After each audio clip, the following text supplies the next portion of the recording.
Jalan-jalan. Ya sudah, kita jalan-jalan tapi hanya sampai sore aja ya. Karena nanti malam, biar Sena bisa belajar. Ucap Sena menghela napas berat mendengar ucapan Dito. Andai Om tahu seberapa besar pengorbananku yang aku lakukan demi bisa berdiri di samping Om, apakah Om masih meragukan cinta Sena? Batinnya sedih. Mendengar ucapan Sena membuat Dito sangat senang.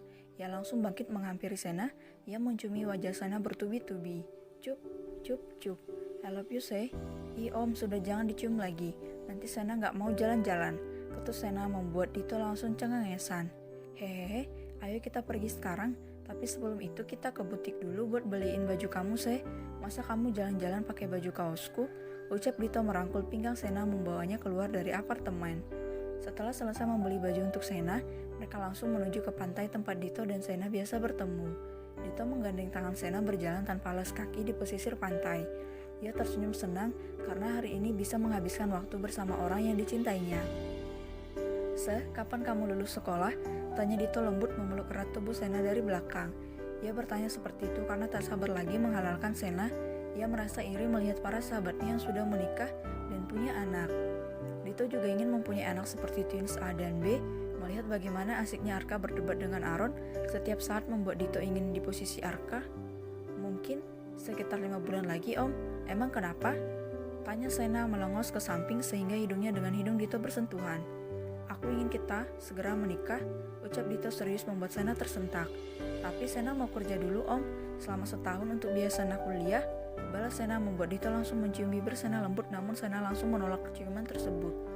Jangan, Om, kita belum menikah, ucap Sena membuat Dito menghela napas berat.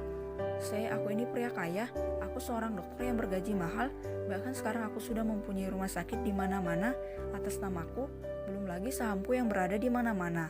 Jadi untuk apa kamu memikirkan tentang uang lagi, Kalau memang kamu ingin kuliah, aku sanggup membiayai kamu, jadi tidak seharusnya kamu bekerja. Mari kita langsung menikah setelah kamu lulus. Aku sudah tidak tahan lagi hidup sendiri, Semua sahabat-sahabatku sudah menikah, bahkan sebagian dari mereka sudah punya anak.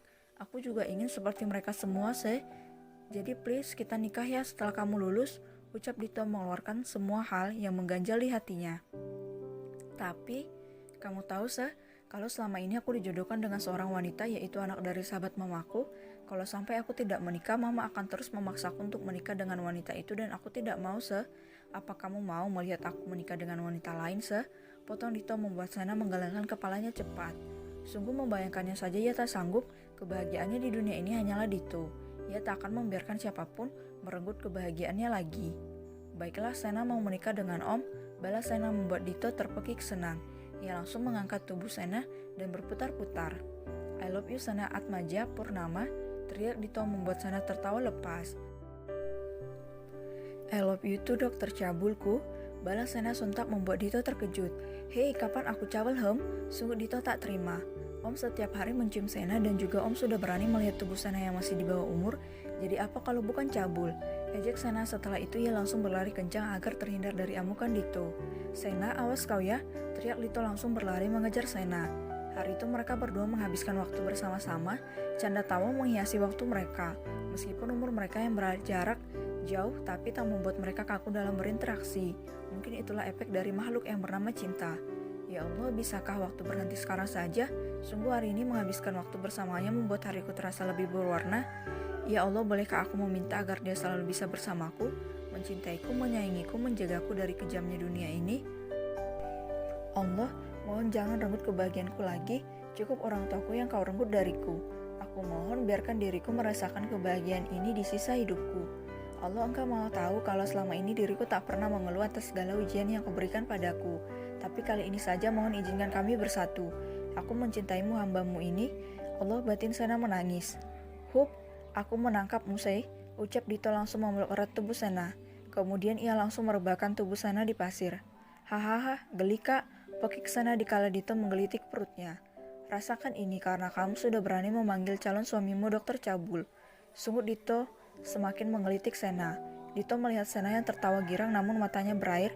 Ia tahu kalau Sena sedang sedih. Direngkuhnya tubuh Sena ke dalam pelukannya. Hahaha, hiks, hahaha, tawa Sena dengan mata yang berair.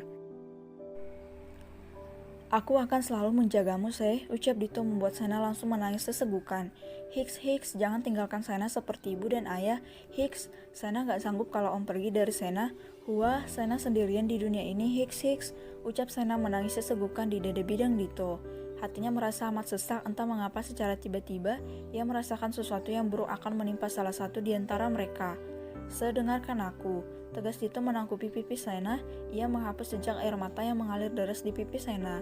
Apapun yang terjadi di masa depan, yakinlah kalau aku akan terus berada di sisimu. Aku akan menjagamu, aku akan memperlakukanmu dengan lembut. Bila suatu hari nanti aku menyakitimu, kau bisa membunuhku, Seh. Lanjut Dito penuh kelembutan membuat Sena semakin terisak. Lebih baik Sena bunuh diri daripada membunuh Om. Jawab Sena menangis membuat Dito langsung membungkam bibir Sena dengan bibirnya. Ia mencium rakus bibir Sena karena marah mendengar ucapan Sena. Jangan berbicara hal konyol seperti itu, Seh, karena aku tidak suka, ucap Dito dingin. Tapi Om janji apapun yang terjadi jangan pernah tinggalkan Sena, balas Sena menghapus air matanya. Aku janji. Aku pulang dulu ya, nanti kalau butuh apa-apa segera hubungi aku, ucap Dito lembut mengucapkan ke Sena. Baik Om. Dito pun langsung mengemudikan mobilnya meninggalkan Sena di depan rumahnya. Prok, bagus ya kamu masih berani jalan bersama calon suamiku, ucap Elsa yang sedari tadi mengikuti mereka dari apartemen Dito. Sena tersentak kaget mendengar suara Elsa. Ia segera berbalik dan melihat Elsa berjalan ke arahnya, diikuti oleh 4 orang preman di belakang Elsa. Apa maumu mak lampir? Tanya Sena berusaha menutupi ketakutannya.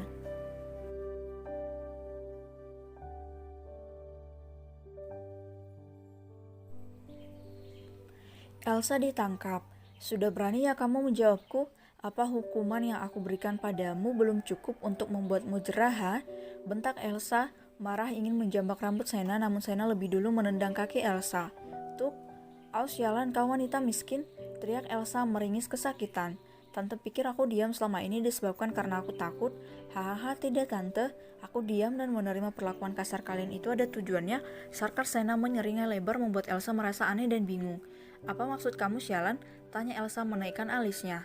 Nanti tante akan tahu sendiri kok, balas Sena santai namun tangannya ia masukkan ke sakunya seraya menekan tombol 1 di HP-nya, yang dimana sudah disetting agar bisa menghubungi Dito dalam keadaan darurat. Sialan kau miskin, kalian semua tangkap dia. Tita Elsa dingin membuat Sena tersentak kaget. Ia berjalan mundur ketakutan, ingin rasanya ia masuk ke dalam rumah namun rumahnya itu bukanlah tempat aman, yang dimana pintu rumah sekali tendang bisa langsung merobohkan rumahnya sekaligus.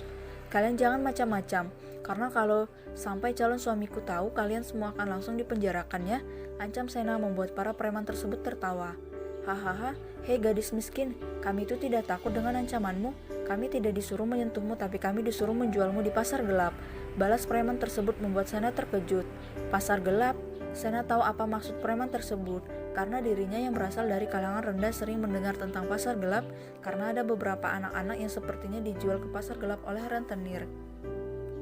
Tubuh Sena bergetar ketakutan, ia sangat takut bila hal buruk itu terjadi. Sungguh memikirkannya saja sudah membuat napas Sena tercekat. Om, cepat datang, Sena takut batinnya menangis. Kenapa kamu diam, ha? Mana keberanianmu yang tadi? Ejek Elsa sinis menyilangkan tangannya di dada.